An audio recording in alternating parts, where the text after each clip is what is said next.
When I'm in your city. Know you heard about it, let me get it on T. And you know I'm holding out for the G63, especially when the Louis in the V. And Judge Alan Davis scores the bout.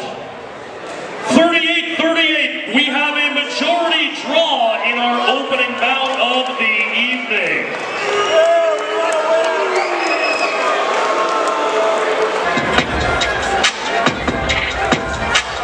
This is Dos Sands from No Finish Sports Media. I'm here with Michael Cabato. Michael, that was a great fight. It was only 4 rounds, but a lot of action.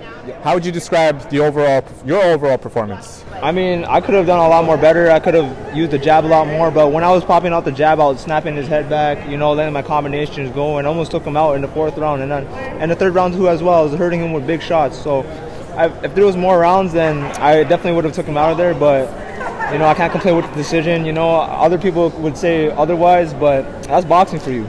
So one of the judges had you winning all 4 rounds, and the other judges had them all as a draw. What do you make of that? I'm not surprised. It's Ontario, so I'm not surprised, I'm not surprised. So if you had to redo that fight, what would you have done differently? Definitely just step on the gas a lot more from the get-go, like when I stepped down and actually bit down and threw my combinations, I was hurting the dude, so I definitely know what to do for next time. This was your first fight in front of your home fans, your family, your friends in Canada. Yeah. How did it feel to go out there with all that support? Oh man, it was amazing, man. These trips to Colombia, I was out there and they were booing me and everything, so it was a little bit gritty, and just fighting in front of my friends, my family, and my teammates, man, it was a surreal feeling. It was like really a dream come true. So I can't thank them enough. The decision did not go your way. Mm-hmm. I think everybody in the arena thought that Michael had won. Mm-hmm. What did you make of the judges' decisions? I just thought it was absolutely horrible, to be honest, the decision. But it is what it is. At the end of the day, you gotta look at it what you could have done. And there were moments where he was kind of letting him off the hook, and we could have definitely closed the show, especially in the 4th round where he got him hurt. It was on him. He definitely could have just closed the show and went on to that. But as a lesson learned, especially. But it's just a weird thing because Mike is from Toronto, and to be robbed in Toronto, it makes no sense. But it is what it is. On to the next one, bro. Correct me if I'm wrong. The first judge had Michael winning all 4 rounds, and the other 3 had him split. Is that how it worked? I had him split on that. So I don't know. No comment.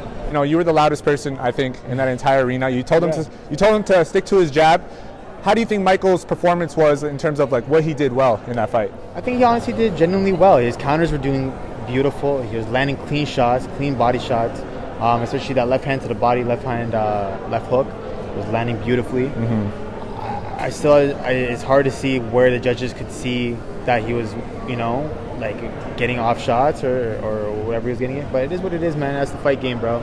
And, on to the next one. The more he's active, the more he's fighting, the more he understands what these judges want. And to be honest, it shouldn't even go to the judges, So the more active he is, the more he will understand the fight game, especially the professional game.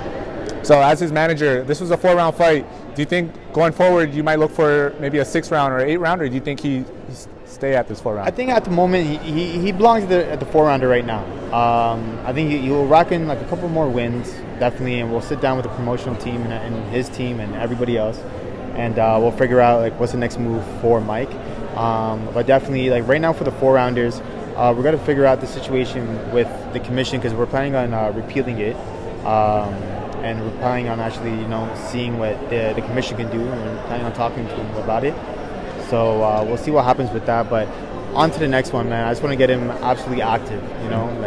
His last fight was in December, and it's almost May now. So it's way too long for a young kid like that to be inactive. So he needs to be on it. Last question. Jorge Diaz, 18 years old. What did you see from him in this fight?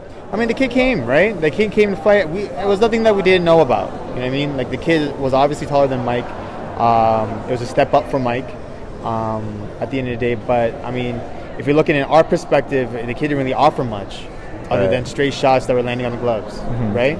So, I mean, but fair play to the kid. The kid came to fight, right? He knew that he was coming down from Mexico to Canada to show out, and that's what he did. And, fair play to him. And fair play to Mike, man. Mike hold it down. Yeah. 100%. He took some big shots. It was a beautiful performance from Mike and him too. You know what I mean?